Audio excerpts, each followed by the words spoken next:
ஏடிஎம்கே சொல்லிடுச்சோம். அதிமுக ஐயா டாக்டர் ஐயா நீங்கள் என்ன பேசுகிறீங்களோ மோடிகிட்ட பேசிக்கிங்க, அமித்ஷாட்ட பேசிக்கங்க, நட்டாட்ட பேசிக்கங்க. எங்களுக்கு வந்து ஆட்சேபம் இல்லை. இப்படி எங்களோட சீட்லேருந்து உங்களுக்கு நான் கொடுக்க தயாராக இல்லை.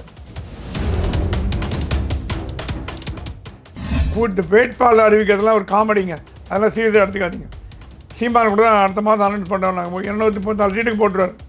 அது வந்து ஒரு வாடிக்கை, ஒரு சும்மா ஒரு வேடிக்கை வாடிக்கை பண்ணுற விஷயமே தவிர சீரியஸாக எடுத்துக்க முடியாது. தமிழ்நாட்டு அரசியலுங்க ஜாதிவாரி கணக்கு சம்பந்தமே கிடையாது. யாரை கலப்பி விடுறாங்க. ஆனால் பாமக எங்களுக்கு இங்கே சாதிவாரி கணக்கு எடுப்பு ஏன்னா அது முக்கியமான பாலிடிக்ஸாக பேசுகிறாங்கல்ல. ஏங்க ராம்தாஸ் சொல்கிறபடி கேட்குறது நடக்கிற அளவுக்கு இப்போ பிரைம் மினிஸ்டர் மோடி இருக்கார். விஜயகாந்த் என்ற மனிதருக்கு ஓட்டு போடணும்னு இருக்காங்க. மதுரை பக்கத்தில் நிறைய பேர் இருக்காங்க. ஓகே, விஜயகாந்த் ரசிகர் இருக்காங்க, ஃபேன் இருக்காங்க, அவரோட கட்சிக்காரங்க இருக்காங்க. அவங்கள வந்து ஹார்ட் கோர் ஃபேன்ஸ் அவங்கள. ஆனால் அவங்களால் ஒரு கேண்டிடேட்டை ஜெயிக்க வைக்க முடியுமான்னு கேட்டிங்கன்னா அது கஷ்டம். பாஜகவை தவிர தமிழ்நாட்டில் எல்லா அரசியல் கட்சிகளும் குடும்ப கட்சிகள் தான். எல்லா அரசியல் கட்சிகளும் எல்லாமே அதிமுக, திமுக, காங்கிரஸ் எல்லாம் குடும்ப கட்சி தான். MDMK classic example. டிடிவியால் தனியார் ஜெயிக்க முடியுமா? அவர் விஜய் மாதிரி தான். அவரால் ஒரு கட்சியை தோக்கடிக்க முடியும். திமுகவுக்கு ஜெயிக்க வைக்க முடியும், அதிமுக தோக்கடிக்க முடியும், பாஜக தோக்கடிக்க முடியும். அவரால் ஜெயிக்க முடியுமான்னு ஜெயிக்க முடியாது.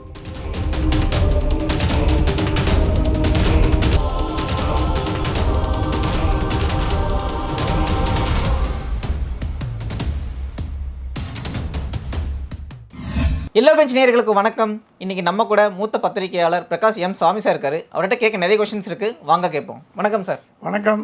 எப்படி இருக்கீங்க சார்? நல்லா இருக்கேன், ரொம்ப தேங்க்ஸ்மா. சார், இப்போ வந்து இந்த இடத்துல முக்கியமான கொஸ்டின் இருக்கு. இப்போ வந்து அந்த கூட்டணி பேச்சுவார்த்தை போறாங்களா, அவங்க வந்து பாமக வந்து டைரக்டாக ஏடிஎம்கேக்குள்ள கூட்டணி பேசுவாங்களா, இல்லை வந்து நீங்கள் சொன்னீங்கல்ல பாஜகவுக்கு ஒரு பாஜகவோட பழைய கூட்டணி என்டிஏ கூட்டணி, அதிமுக இல்லாத கூட்டணியில் இருந்தாங்கல்ல, அவங்களுக்குள்ள ஷீட் ஷேரிங் மாதிரி ஏற்கனவே பேசுவாங்களா? பாஜக பொறுத்த வரைக்கும் தன்னோட கண்ட்ரோலில் தான் பாமக இருக்கணும்னு விரும்பும். ஆனால் பாமக அப்படி இல்லை. ஆனால் ராமதாஸ் அதை விரும்ப ராமதாஸ் இப்போ டைரக்டாக ஏடிஎம்கேட பேச்சுவார்த்தை நடத்திக்கிட்டார். ஆனால் பாஜக கூப்பிட்டு சொல்லிடுச்சு ஏடிஎம்கேவை, நீங்கள் டைரெக்டாக டாக்டர் ராமதாஸை என்கரேஜ் பண்ணாதீங்க, எங்ககிட்ட தட்டி விடுங்க, நாங்கள் பார்த்துக்கிறோம். ஏடிஎம்கே சொல்லிடுச்சோம். அதிமுக ஐயா டாக்டர் ஐயா நீங்கள் என்ன பேசுகிறீங்களோ மோடிகிட்ட பேசிக்கிங்க, அமித்ஷாட்ட பேசிக்கங்க, நட்டாட்ட பேசிக்கங்க. எங்களுக்கு வந்து ஆட்சேபம் இல்லை. இப்படி எங்களோட சீட்லேருந்து உங்களுக்கு நான் கொடுக்க தயாராக இல்லை. என்டிஏவில் நீங்கள் வாங்கிக்கோங்க. என்டிஏக்கு நாங்கள் 100, 50, 60, 70 கொடுத்துட்றோம், அதில் வாங்கிக்கோங்க. ஏன்னா அதிமுக என்ன சொல்லுது, நம்ம தனித்து மெஜாரிட்டி வந்து ஆட்சி அமைக்கிற அளவுக்கு எம்எல்ஏ வந்தால் தான் நமக்கு நல்லது. 234 200 சீட்டு போட்டி போட முடியாது, 100 சீட்டும் போட்டி போட முடியாது. ஒரு 150, 160 போட்டி போட்டால் தான் அந்த சிம்பிள் மெஜாரிட்டி தன் கட்சிக்கு வர மாதிரி அவங்க மாதிரி போட்டி போட. ஒன்று 30 பேர் தோற்று போகிறேன் வச்சுங்க, எப்படி தோற்று போகிறேன் அந்த கால்குலேட் பண்ணி தான் வேணும். எடப்பாடியும் இத்தனை வருஷம் அரசியலில் இருந்திருக்கார், 4 வருஷம் முதலமைச்சர் அவர் இருந்திருக்கார். அவரை நீ குறைச்சி மதிப்பு போடவே முடியாது. அவர் பாஜக கராராக இருக்காராம். ஓபிஎஸ் உள்ளே சேர்த்திங்கன்னா வெளில போயிட்டே இருக்காங்க. அதை ஓபிஎஸ் தொங்கலில் விட்டாங்க. ஓபிஎஸ் வந்து இங்கே இல்லை அங்கே இல்லை அம்மன் விட்டாங்க. பாவம் அவர் எந்த கட்சி பக்கமும் இல்லாமல் இருக்கார். ஸோ எடப்பாடியை நீங்கள் வந்து குறைச்சி மதிப்போட போட்டிங்கன்னா ரொம்ப தவறு. அவர் என்ன சொன்னார், நான் பாமகட்டேன், நீங்கள் என்ன வேணால் சீட்டு வாங்க டாக்டர், எங்களுக்கு பிரச்சனையே கிடையாது, டெல்லிக்கு போங்க, பிஜேபி போனீங்க, சீட்டு வாங்க, வந்துட்டு வந்துடுங்க, நாங்கள் ஜெயிக்க வச்சு காட்டுறோம். உங்களுக்கு வேணுங்க ஜெயிக்க வைக்கணும், அவ்வளோதான், நான் ஜெயிக்க வச்சு காட்டுறேன், எங்கள் பொறுப்பு, ஆனால் சீட்டு எங்கிட்ட வராதிங்கன்னு சொல்லிட்டார். சரி, இப்போ வந்து அந்த கூட்டணியில் முக்கியமான இன்னொரு ஃபேஸாக சொல்லப்படுறது வந்து டிடி தினம் என்ன பண்ணுறாருன்னா, ஏற்கனவே இங்கே வந்து கூட்டணி பேச்சுவார்த்தைகள் போயிட்டுருக்கு. அப்படின்னும் போது தன்னிச்சையாக ஒரு வேட்பாளர் வந்து இந்த தொகுதிக்கு அப்படின்னு அறிவிக்கிறது இந்த கூட்டணிக்குள்ளே ஏற்கனவே பிரச்சனைக்கு இருந்தால் மக்கள்கிட்ட கொண்டு போய் சேர்க்கும். இல்லை, டிடி தினகரன் என்டிஏல தான் இருப்பார். இந்த வேட்பாளர் அறிவிக்கிறதுலாம் ஒரு காமெடிங்க, அதெல்லாம் சீரியஸாக எடுத்துக்காதீங்க. சீமான் கூட தான் அடுத்த மாதம் அனௌன்ஸ் பண்ணுறோம். நாங்கள் 234 சீட்டுக்கு போட்டுருவார். அது வந்து ஒரு வாடிக்கை, ஒரு சும்மா ஒரு வேடிக்கை வாடிக்கை பண்ணுற விஷயமே தவிர சீரியஸாக எடுத்துக்க முடியாது. டிடிவியால் தனியார் ஜெயிக்க முடியுமா? அவர் விஜய் மாதிரி தான். அவரால் ஒரு கட்சியை தோக்கடிக்க முடியும், திமுகவுக்கு ஜெயிக்க வைக்க முடியும், அதிமுக தோக்கடிக்க முடியும், பாஜக தோக்கடிக்க முடியும். அவரால் ஜெயிக்க முடியுமான்னு ஜெயிக்க முடியாது. அவரோட பலமும் பலமீனும் இதுதான். அவரால் ஜெயிக்க முடியாது, திமுகவை ஜெயிக்க வைக்க முடியும், பாஜகவை தோக்கடிக்க முடியும். இதுதான் அவர் கட்சி. அதனால தான் என்டிஏ வரணும்னு சொல்லிட்டு இருக்கு. இவர் எதுக்கு இந்த வேலையெல்லாம் பண்ணுறாருன்னா, இவரோட இருப்பிடத்தை காமிச்சிக்கிறது. இப்போ எல்லா அரசியல் கட்சியும் பார்த்திங்கன்னா மாநாடு நடத்த போகுது. இன்னிலேருந்து ஒரு 6 மாதத்துக்கு மாநாடு. எல்லா மாநாடு தினம் மாநாடாக இருக்க போகுது. சென்னையில் மாநாடு, திருச்சியில் மாநாடு, மதுரை மாநாடு, வணிகர் சங்கமே இன்னும் பண்ணி மாநாடு நடத்துது. ஏன்னா அந்த 2 சீட்டு கேட்க போகிறாங்க. ஆல்ரெடி பையன் எம்எல்ஏ இருக்கான், அப்பாவுக்கு ஒரு சீட்டு கேட்க போகிறாங்க, ஆமாம் சார். இன்னும் 2-3 சீட்டு கேட்க போகிறாங்க. அதுக்கு ஒரு மாநாடு நடத்தி பண்ணியாச்சு. இது இனிமேல் மாநாடுகளின் காலம். எல்லாம் மாநாடு நடத்த போகிறாங்க. நடத்தி யாரை திருப்திப்படுத்தணுமோ அவங்கள திருப்திப்படுத்தி யார்கிட்ட காலர் தூக்கி கொடுக்கணுமோ அவங்கள்ட்ட காலத்தை கொடுக்க போகிறாங்க. ஜனங்க எல்லாம் வேடிக்கை பார்த்துட்டு இருக்காங்க. ஜனங்க வேடிக்கை பார்த்துட்டே இருக்காங்க நல்லா ஜம்முன்னு. ஜனங்களுக்கு யாருக்கு குத்தணுமோ அவங்க ஓட்டு போட போகிறாங்க. நீங்கள் மாநாடு நடத்தி கூட்டம் போட்டு கூட்டணி வச்சு இதெல்லாம் அவங்க வந்து ஏமாற போகிறதில்ல. இந்த வாட்டி வாக்கு போடும் 18லேருந்து 25 வயதுக்குள்ளான வாக்காளர்கள் அவ்வளோ ஸ்மார்ட்டாக இருக்காங்க. நான் பேசி பார்த்தேன். நாடு தான் எனக்கு முக்கியம், கட்சி முக்கியம் இல்லை அப்படின்னு சொல்லக்கூடிய இளைஞர்கள் எல்லா கல்லூரியிலும் காலேஜிலையும் யூனிவர்சிட்டிலையும் படிக்கிற மாணவர்கள்லாம் பார்த்து அழுத்து போயிட்டாங்க. அவங்களுக்கு வந்து சொல்கிறாங்க, எங்களுக்கு வி வாண்ட் சேஞ்ச், இவன் எப்படி பராக் ஒபாமா சொன்ன மாதிரி வி வாண்ட் சேஞ்ச் அப்படின்றாங்க. அந்த சேஞ்சை வந்து இளைஞர்கள் கொடுத்தாங்கன்னா தமிழ்நாட்டில் கண்டிப்பாக உருப்படும். சரி, இப்போ வந்து இன்னொரு கட்சி முக்கியமாக என்டிஏல பேசப்படுறதுன்னா தேமுதிக. அப்படின்னும் போது அவங்க என்ன சொல்கிறாங்கன்னா, எங்களுக்கு வந்து போன எலெக்ஷன்லேயும் எம்பி ராஜ்யசபா எம்பி கொடுக்குறேன்னு சொன்னாங்க, இப்போ வந்து கொடுக்க மாட்டேன்னு சொல்லிட்டு இபிஎஸ் வந்து எங்களை வந்து ரொம்ப வந்து அலக்களிக்கிறாரு அப்படின்ற மாதிரி பேசுகிறாங்க. அப்படின்னும் போது இங்கே வந்து ஏற்கனவே அவங்களுக்கு ப்ராப்ளம் இருக்கும்போது உள்ளே போகும்போது மறுபடியும் ப்ராப்ளம் வராதா அப்படின்ற ஒரு பேச்சு இருக்குல்ல. நீங்கள் கடந்த தேர்தலில் பாஜக விட்டுட்டு தேமுதிக அதிமுகவோட போச்சு. இத்தனைக்கும் மத்திய அமைச்சரவை கூடி விஜயகாந்துக்கு பட்டமே கொடுத்தாங்க. ஆமாம் சார். பாரத பத்மபூஷன் கொடுத்தாங்க, பாரதத்தின் மிக சிறந்த விருது கொடுத்தாங்க. இவ்வளோலாம் பண்ணி உங்களை தூக்கி வச்சு பண்ணும்போது நீங்கள் பாஜகவை காலில் மிதிச்சுட்டு அதிமுகவோட போன தடவை என்ன ஆச்சு? ஒன்றும் இல்லை, எல்லாம் வாஷ் அவுட். உங்கள் பையன் ஜெயிக்கிறதாலும் ஆல்மோஸ்ட் ஜெயிக்கிறதாலும் தோற்று போயிட்டோம். ஆகவே அந்த கட்சி இன்னும் தன்னை ப்ரூவ் பண்ணிக்கல. விஜயகாந்துக்கு இரங்கலுக்கு வந்த கூட்டம் அவன் அந்த அம்மா நினச்சிட்டாங்க கட்சிக்கு வந்த கூட்டம் ஓட்டாக மாறிடும். விஜயகாந்துக்கு அஞ்சலி செலுத்தினார். சிறந்த மனிதர். அவர் மனிதரை பார்க்க முடியாது. உள்ளொன்று வைத்து புறமொன்று பேசாதவர், பட்டு பேசுகிறவர், வாயில் பேசுகிறவர், மனசில் வச்சுக்க மாட்டார். ஏழைங்களுக்கு அவ்வளோ ஹெல்ப் பண்ணக்கூடியவர்.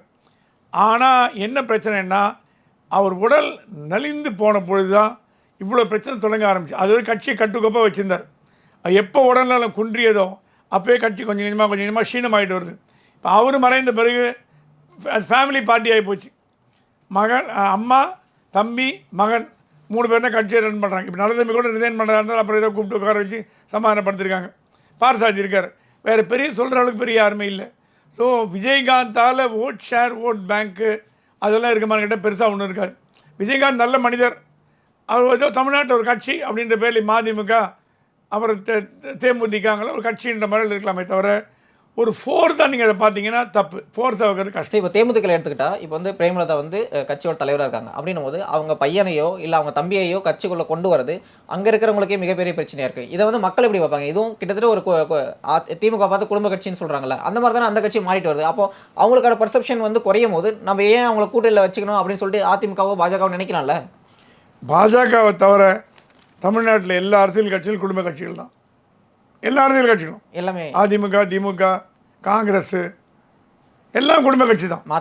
மதிமுக classic example, first class example. குடும்ப கட்சியை எதிர்த்து தொடங்கப்பட்டதான் மதிமுக. உங்களுக்கு ஞாபகம் இருக்கையில் இதில் 94 வைகோ தொடங்கினார். மதிமுக தொடங்கின காரணமே ஸ்டாலின் எதிர்த்து தான். அவரே பையன் துரை வைகோ அடுத்த பையன் அடுத்த பேனை அப்படின்னு போயிட்டார் அவர். தமிழ்நாட்டு மக்கள் இதெல்லாம் அழுத்து போன விஷயம். எப்படி ஊழல் வந்து ஒரு விஷயமே கிடையாது. இப்போ ஊழல் புத்தகம்னா என்னப்பா ஊழல், எல்லாம் தான் ஊழல் பண்ணுறான் அப்படின்னு ஜனங்க மனசளவுக்கு ஏற்றுக்க ஆரம்பிச்சிட்டாங்க. ஊழலை வந்து ஒரு இஷ்யூவாக வைக்கிறது இல்லை. முன்னால் ஊழல்னா ஊழல் புகாராக அந்த கட்சிக்கு ஓட்டு போடாதான். இப்போ எவன் தான் யோகிய இருக்கிறதுலேயே அவன் நல்லவனை பார்த்து போடு, அந்த மனநிலைக்கு தள்ளப்பட்டார்கள். அதே மாதிரி மனநிலைக்கு தள்ளப்பட்டார்கள் தான் இந்த விஷயம். அப்பாவுக்கு அப்புறம் பையன் தான் வர போகிறான், கம்பெனி சிஇஓ மாதிரி. இப்போ இதில் என்ன இருக்குது? சரி போடு, எல்லா கட்சியிலும் இப்படி தான் இருக்குது. மக்கள் வந்து ஏற்றுக்கொள்ளும் மனநிலைக்கு வந்துட்டாங்க இப்போ. ஸோ அதனால் வந்து பெரிய லெவலில் வந்து இது வந்து திமுக ஒரு பாதிப்பு, ஒரு பாதிப்பு வராது. விஜயகாந்த் என்ற மனிதருக்கு ஓட்டு போடுறவன்னு இருக்காங்க. மதுரை பக்கம்லாம் நிறைய பேர் இருக்காங்க. விஜயகாந்த் ரசிகர் இருக்காங்க, ஃபேன் இருக்காங்க, அவரோட கட்சிக்காரங்க இருக்காங்க. அவங்கள வந்து ஹார்ட் கோர் ஃபேன்ஸ் அவங்கள. ஆனால் அவங்களால் ஒரு கேண்டிடேட்டை ஜெயிக்க வைக்க முடியுமான்னு கேட்டிங்கன்னா அது கஷ்டம். ஒரு கணிதமான நம்பர் வாக்குகள் வாங்க முடியும். ஜெயிக்க வைக்கிறது கஷ்டம். ஜெயிக்க வைக்கிறத கூட்டணியோட போனோம். போன வாட்டி அவங்க வந்து அதிமுக போய் தோற்று போயிட்டாங்க. இந்த வாட்டி திருப்பி எனக்கு என்னமோ தோன்றுறது மோடி கூட சேர்ந்து, ஏன்னா டெல்லிக்கு போய் மோடியை பார்க்குறதா ஒரு பிளான் இருக்குன்னு கேள்விப்பட்டேன். மோடியை பார்த்தான்னா மோடி வந்து சரி, மோடிக்கு வந்து விஜயகாந்த் ரொம்ப பிடிக்குங்க, பர்சனலாக பிடிக்கும். அவர் ரொம்ப நல்ல மனிதர், வெள்ளந்தியான மனிதர் பிடிக்கும். ஸோ விஜயகாந்த்கோசரம் மோடி பொறுத்து போய் ஒரு 4 சீட்டு 5 சீட்டு கொடுத்தாருன்னா வாய்ப்பு உண்டு. இல்லைன்னா அவங்க அரசியல் எதிர்காலம் சூன்யமாக போய்டுன்னு நினைக்கிறேன். சரி, இப்போ வந்து எப்பயுமே ஒரு முக்கியமான கொள்கை வந்து எப்பயுமே பாஜக பின்பற்றிட்டு இருப்பாங்க. அது என்ன, சாதிவாரி கணக்கெடுப்பு நாங்கள் எடுக்க மாட்டோம் அப்படின்னு. ஆனால் இப்போ வந்து நாங்கள் சாதிவாரி கணக்கெடுப்பு எடுக்க போகிறோம் அப்படின்னு சொல்லியிருக்காங்க. இது வந்து தமிழ்நாட்டு அரசியலையும் சேர்த்து தான் அவங்க பீகார் அரசியலுக்காக இந்த முடிவு எடுத்தாங்கன்னு நீங்கள் பார்க்குறீங்களா?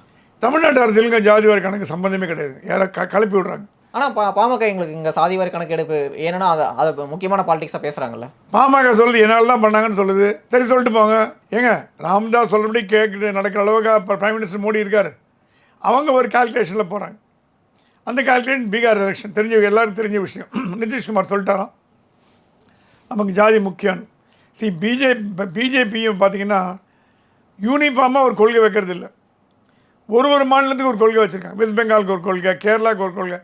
கேரளாவில் போய் கேரளா அரசாங்கத்தை பாராட்டியிருக்கார் மோடி. பார்த்தீங்களா, வெளிஞ்சம் போட்டு பார்த்துட்டு ஓப்பனிங்கில் போயிட்டு கேரளா அரசாங்கம் சிறப்பாக செயல்படுதுன்ட்டார். அங்கே இருக்கிற பாஜகலாம் என்ன சார் இப்படி சொல்லிட்டீங்க, நாங்களாம் எதிர்க்கிறோம். நீ எதிர்ப்பா, அதை பற்றியே கவலை இல்லைப்பா, நல்லா சிறப்பாக பினராயி கவர்மெண்ட் மீட்டாக இருந்தனால கவர்மெண்ட் மீட்டாக பேசிட்டு போயிட்டார். சசி தரூர் தோளில் கை போட்டு பேசினார். எதிர்கட்சி அணவணிச்சுன்னு போகிறார். ஸோ பாஜகவோட அரசியலுங்கிறது வேறு மாதிரி இருக்குது. ஸோ இந்த பாஜக இது ஜாதிவாரி கணக்கு அரசியல்லாம் கிடையாது. 100% அரசியல் தான். ஆனால் அது திமுகவை மையப்படுத்தி உண்டான்னு கேட்டிங்கன்னா இல்லை.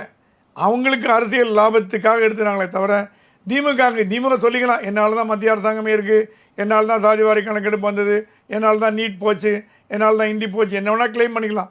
ஆனால் நம்பக்கூடிய அளவுக்கு கிளைம் பண்ணுமே தவிர நீங்கள் நம்ப முடியாத கிளைம் பண்ணுங்கன்னா யார் நம்ப தயாராக இல்லை. அன்புமணிக்கு வந்து இப்போ வந்து ராஜ்யசபா எம்பியோட டென்னர் முடிய போகுது. அவர் வந்து அதிமுக சார்பாக ஒரு முக்கியமான எம்பியாக தேர்ந்தெடுக்கப்படுவாரா, இல்லை பாஜக சார்பாக தேர்ந்தெடுக்கப்படுவாரா, இல்லை வேறு மாதிரி ஏதாவது ஒரு முக்கியமான போஸ்ட் அவருக்கு எது மூலியமாக கிடைக்கின்ற முக்கியமான பேசுபொருளாக இருக்குல்ல? அதிமுக சார்பாக அவருக்கு வந்து அன்புமணிக்கு சீட் கிடைக்கிறது கஷ்டம். பாஜக சார்பாக அன்புமணிக்கு சீட் கிடைக்கிறது கஷ்டம். ஏன்னா அவங்க இருக்கிற 2-3 சீட்டில் அவங்களே போட்டி போடணும். 2 சீட்டு வருது, கொடுக்க மாட்டாங்க. பாஜக பக்கம் அன்புமணி போனார்னா மோடி மனசு வச்சா அவர் மற்ற ஊரில் எங்கே உத்தரப்பிரதேஷ், சத்தீஸ்கர் எங்கான ஒரு மாநிலத்தை எம்பிஏக்குள்ளே கொண்டு போயிடலாம். அது மோடிக்கு அந்த பவர் இருக்குது. அதனால தான் அன்புமணிக்கு தெரியும், நம்ம மோடியை பகைச்சுண்டா நமக்கு ஒன்றும் வேலைக்கு ஆக போகிறது இல்லை, 0 ஆகிடுவோம். ஏங்க 4 எம்எல்ஏ போய் என்னங்க அன்புமணிக்கு வந்துட போகுது? அவர் யூனியன் மினிஸ்டரானு பார்ப்பாரா, 4 எம்எல்ஏ உள்ள சட்டசபைக்குள்ளே போகணுன்னு பார்ப்பாரா? எல்லாமே செல்ஃபிஷ் தான். நான் அவர் தப்பாக சொல்ல மாட்டேன். அரசியல் என்பதே செல்ஃபிஷ் தான். அப்படிங்கும்போது அன்புமணியை மட்டும் எப்படி குறை சொல்ல முடியும்? அவருக்கு மந்திரி எம்பி ஆனால் ராஜ்யசபா எம்பி இவர்கிட்ட முடிஞ்சு போச்சு. திருப்பி அதிமுக கொடுக்க தயாராக இல்லை. ஏன்னா அவங்களுக்கு வந்து வேல்யூ இல்லை. இனிமேல் அந்த 2 சீட்டை வந்து எங்கள் கட்சிக்காரனுக்கு கொடுப்பேனே தவிர உங்களுக்கு எதுக்கு நான் கொடுக்க தானம் பண்ணோம்? இது என்ன டிஎம்கே கமல்ஹாசன் கொடுக்குற மாதிரி கொடுக்கறதுக்கு இல்லை. ஸோ 2 சீட்டு வந்து அவங்க போட்டி கட்சிக்காரன் கொடுப்பாங்களே, வெளியில் கொடுக்க மாட்டாங்க. முதல் 2வது பாரதிய ஜனதா கட்சிகிட்ட போய் டாக்டர் அன்புமணி ராமதாஸ் அவர்கள் சரணடைஞ்சாங்கன்னா கண்டிப்பாக ஏதாவது ஒரு ஊரில் எம்பி ஆகி, தமிழ்நாட்டிலேருந்து இல்லை மற்ற ஊர்லேருந்து எம்பி ஆகி அடுத்த கேபினட் ரீஷப்பில் அவர் அமைச்சராக போடுறதுக்கு வாய்ப்பு உண்டு. சார், அந்த எம்பி பதவியை வந்து தமிழக முன்னாள் தலைவர் வந்து அண்ணாமலை கொடுத்துருக்கலாம் அப்படின்னு ஒரு பேச்சும் இருக்குல்ல. இப்போது ஆந்திராவில் இல்லை, அண்ணாமலை வேண்டான்ட்டார். அவர் இது எனக்கு வேண்டாம் அப்படின்ட்டார். ஏன்னா அவர் என்னென்னா, அண்ணாமலை எதுக்கு வச்சுருக்காங்கன்னா தமிழக தேர்தல் களத்தில் அவரை வந்து பயன்படுத்திக்க போகிறாங்க. ஒரு களப்பணியராக பயன்படுத்திக்க போகிறாங்க. பிரச்சாரம் பண்ண போகிறார். தமிழ்நாடு முழுக்க பிரச்சாரம் போகிறார். அதனால் அந்த ஒரு பொறுப்பை கொடுக்கறதுனால எம்பி மந்திரி பதவியில் வேண்டான்னு பார்க்குறாரு. அவரோட ரோலே தமிழ்நாட்டில் வந்து கேம்பெயின் பண்ணிட்டு போகிறதா ஜெயிக்க வச்சு அதிமுக அரியணையில் உட்கார வச்சுட்டு 26க்கு அப்புறம் அண்ணாமலைக்கு என்ன பொறுப்பு கொடுக்கலாம் என்னங்கிறது அது 26க்கு அப்புறம் முடிவு பண்ணணும். ஸோ நேரத்தை ஒதுக்கி நிறைய கருத்துக்களை தெரிவித்தமைக்க ரொம்ப நன்றி சார். நன்றி.